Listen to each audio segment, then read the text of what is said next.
Hello, hello, my beautiful people. Thanks so much for stopping by my channel. If you're new here, welcome. My name is Grady and I am the counselor and transformational coach at Butterfly Project. So today I wanted to talk a little bit more about conscious manifesting, but also the psychology behind it. And so we're going to talk about daydreaming. So do you remember when you were a kid and you might have sat there playing make-believe, pretending, maybe you were pretending, to be a firefighter or a policeman, or, I used to play office or play house, cooking, being a chef, those kinds of things. Do you remember doing that when you were a kid? We used to daydream, we used to make believe. Even as teenagers, we would daydream about our futures, what we wanted in life, what we wanted to do for work. So manifesting is like that. Even though we are always manifesting, whether we want to believe it or not, this is a universal law. It is happening all the time, just like gravity, right? The laws of the universe, law of assumption, law of attraction, law of expectancy, and so on, right? So we are always manifesting, but to do it consciously, one of the techniques I really like to use, something that is not really talked about much in this community and something that kind of gets overlooked. I know we talk about visualization when it comes to manifesting, but daydreaming is a little bit different. Daydreaming is really not putting in the effort and work into visualizing. It's really kind of just going with the flow. It's being like that child again, having that childlike wonder, being curious, just allowing your mind to kind of, run with the dream that you're having, the daydreaming, right? And so this is a really great technique to kind of use. If you can tap into that part of yourself, if you're struggling to do it, I would suggest really try to tap into that childlike part of yourself to be able to do this and to remember how to daydream. Because really, whatever it is that we're kind of daydreaming about, that is the same as the visualization. It is a wonderful technique to do. Now, if you can do this, if we can kick it up a notch and enhance this a little bit, if you can do it when you're in that theta brain wave, so this is kind of like when you're about to fall asleep. So what Neville Goddard, if you don't know Neville Goddard and his work, you might want to look into that. But he talked about SATs. So it's the state akin to sleep.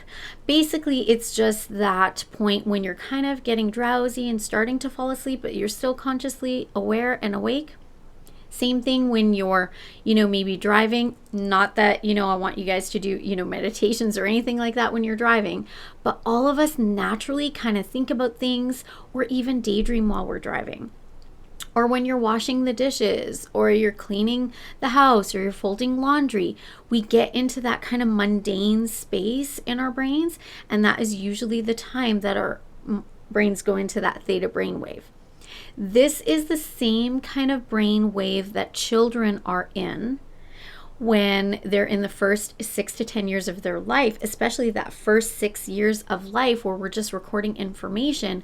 We are in that theta brainwave. This is when our subconscious mind gets programmed. So if we don't want to program our subconscious mind with a new story, with something new that we are trying to manifest and create, if we want to be able to do that, if we're in that theta brainwave, it is going to go into the subconscious a lot quicker and easier and a lot deeper, actually. Okay, so doing this right before falling asleep, doing this, when you're doing any of those kind of mundane activities that put us into that theta brainwave, is the best time to daydream.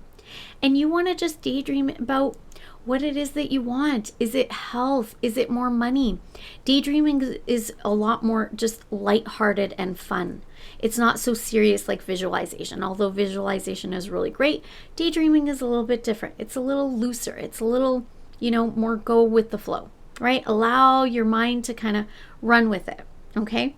So those are great times to do that.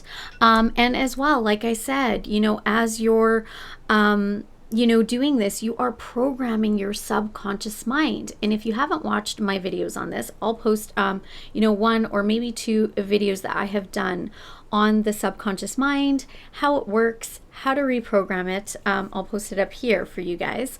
But you want to reprogram your subconscious mind with new stories, with these dreams that you're trying to manifest, these things that you're trying to manifest, the hopes and the dreams and the wishes for your life, in whatever area, money, relationships, health, career, life purpose, family, whatever it is. As you're reprogramming your subconscious mind, if you guys, in those videos that I'll post, I talk about how, and psychology, science has already proven this, how our minds, 95% of what we are living out in our life is actually run by our subconscious mind. Only 5%, around 5%, is run by our conscious mind, which means what we're aware of and we think we're in control, but we're actually not.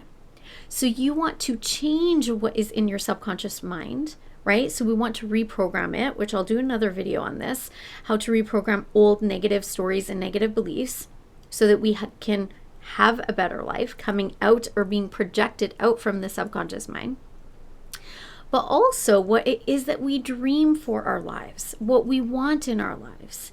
We want to make sure that we are implanting that or programming that into our subconscious mind so that will naturally, come out and be projected out into your reality and into your life and your world. Okay, so there's a saying, show me a boy, or I guess show me a girl, a boy or a girl at 7 years old, and I will show you the man or the woman. Okay, by age 7, based on what you were programmed with subconsciously, we already know what kind of life you're going to live out because your subconscious mind makes the decisions for you, not you actually consciously. All right, so daydreaming is part of this. Daydreaming helps and allows for us to program those new stories of what it is that we want to manifest and create for our lives into our subconscious mind. All right, my loves?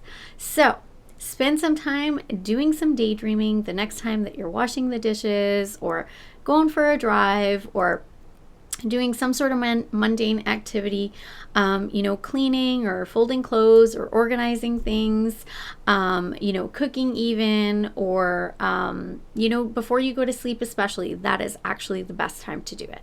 But whenever you're in that kind of theta brain wave activity, this is a really great time to daydream, and this will allow these new stories and the dreams and the wishes that you have to get programmed and implanted into your subconscious mind so that then can get projected out into the world because your subconscious runs the show and will make all of the choices for you and will draw you to these things to make sure that those wishes and dreams, the things that you've been daydreaming, actually will manifest or make appear real into your life.